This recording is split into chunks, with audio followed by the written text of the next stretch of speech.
يا أيها الذين آمنوا إذا نودي للصلاة من يوم الجمعة فاسعوا إلى ذكر الله وذروا البيع ذلكم خير لكم إن كنتم تعلمون فإذا قضيت الصلاة فانتشروا في الأرض وابتغوا من فضل الله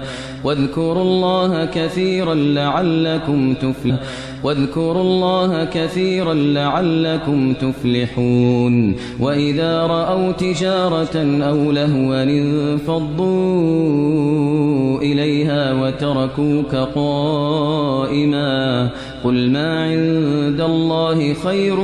من اللهو ومن التجارة والله خير الرازقين